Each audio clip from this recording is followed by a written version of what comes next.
Hey guys, Eliza here. My last video, someone asked how I made this album. Since I'm doing a second one because I wanted to do a baby theme. This is the oven part that I created. So I'm going to show you guys how I did that. So all you have to do is that technique of using any die to make it a card. You just fold your cardstock in half, and then you line your die at the very edge, at where you crease, where you fold your cardstock. So in that fold line, you do line up your die at the very edge, just a tad bit, and you run it through, and that's what makes your little card. And then you're just gonna stack them up and glue it together, and it makes your little flip book. And doing this technique, you cannot really add much bulk to it, so you can't add, like, 3D flowers or cabochons.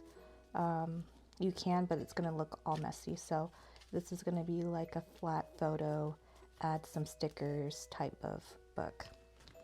And same with this bigger portion. The oven portion is gonna flip up like that, and then the bigger oven is gonna flip like a book. Once again, you fold that paper, and then you line this up at the edge of the score line, the fold line, and then you run it through, and it gets this. And I just only had to do 3 each, since I just need to do 6 pages to cover 6 kids. So yeah, I like the look of this. It since I use 110-pound cardstock, it kind of reminds me of like a toddler's like cardboard book. But yeah, I'm gonna put together. I just need to cut out my pattern paper now. Okay, I got all my pattern paper cut out, but with this design I made it differently. With the first one, I made it open up like this, but with this one, we're gonna do the opposite side, because you're opening the oven like that, so you're pulling out.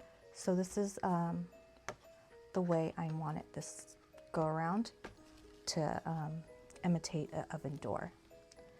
So I got the first page down, and then all we have to do is start gluing and stacking all of these up. And then I do have to pull out my seam binding to make sure I hot glue some seam binding. Oh shoot. Actually, I need to make sure I should have did that before I put the first layer down. But I think we'll just put it right here and then cover it with pattern paper.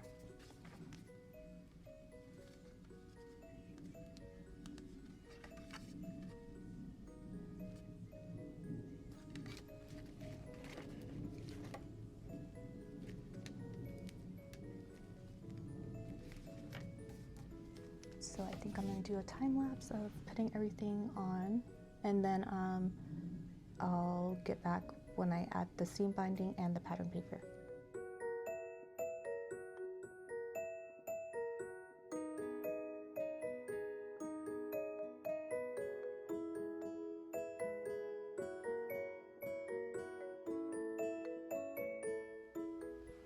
So this is how it looks so far. It's going to be flipped like this,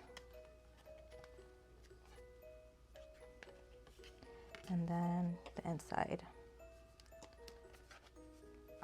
Of course, you could add more pages to it, but I'm just doing it enough for 6 kids for both the oven part and the inside part. So yeah. Now let's try to do the seam binding. Let me find my scissors.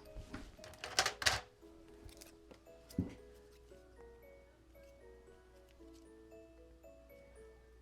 think that should be enough.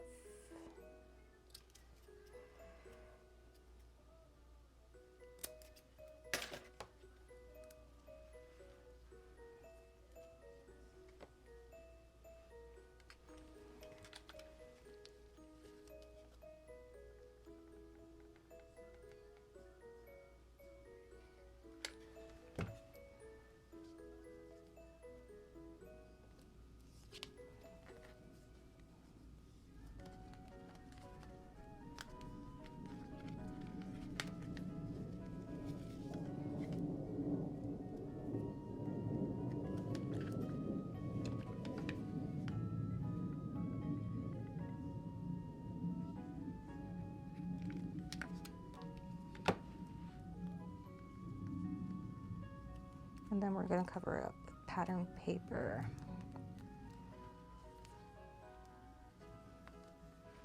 Let's see.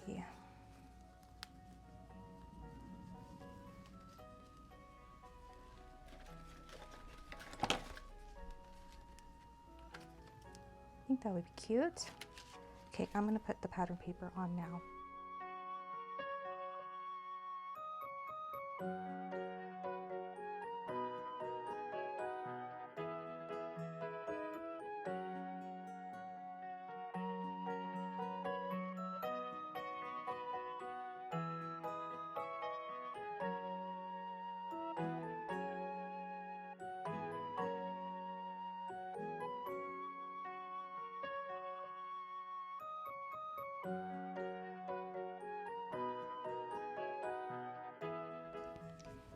Okay, I laid down all the pattern paper. I still need to find that little layer piece or burn it somewhere on my desk, but I still haven't found it yet.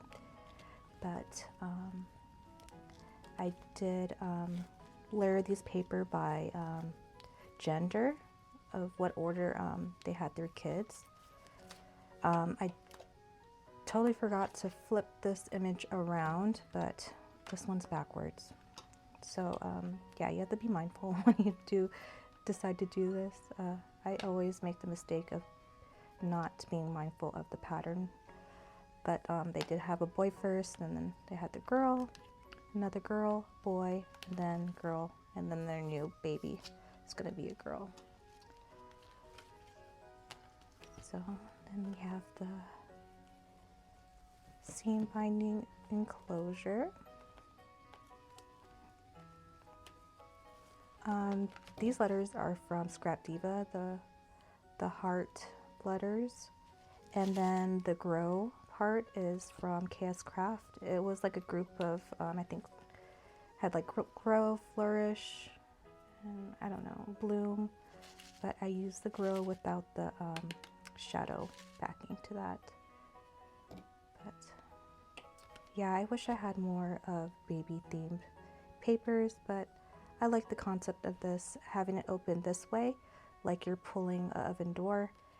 And then same as the inside, I did do it the order of their kids. So boy, girl, and then the last two girls. And then I'm gonna leave it blank. I know she's crafty, so I will send, because I actually have 2 of these in my stash, so I'm gonna send her this and plus the other one. I mainly got it for the duckies and the plaids. I thought that would be useful to have, and it was, you know, it was cheap. So, and since they were closing, I just decided to grab it just to have it, and I'm glad that I did because it came in handy. So yeah, I think I'm gonna send her the rest of this and probably the other one as well. But there's plenty of more papers in here, and it do have like a little cut apart in here, which is really cute.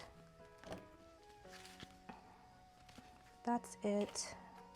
Just wanted to show you guys how I created it, and I thought it would be so cute. I think it would be cute if you did it for yourself, and then you had like the little sonogram, and then on the inside have your baby bump progression photos, and then have some photos of when the baby was, when your child was out and born.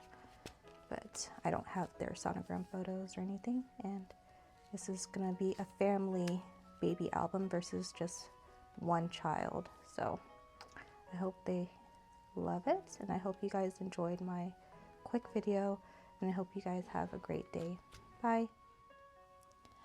I did forget to mention, when you do layer your pattern paper onto your card-based pages, since you are lining up to the folded line, you do have to compensate the that little bit of space when you so when you do layer it on there, you do have to cut a sliver off where that score line would be, and yeah, so it could fit better on there, because if you kept it whole, it'll be onto the crease line, it's going to be too big, so you do have to cut a sliver off. This one I didn't do a sliver, I did big chunks, and it looks all messy, but This one, since it says the perfect mix and we're a blended family, this is going to be a family album. So I might do like some side pockets and add stuff to cover this mistake. But I made sure that I just cut off a little sliver, just as much that you leave out when you do make your little card base. You just need a tiny sliver to compensate that little space that you cut. Okay, I hope you guys have a great day. Bye.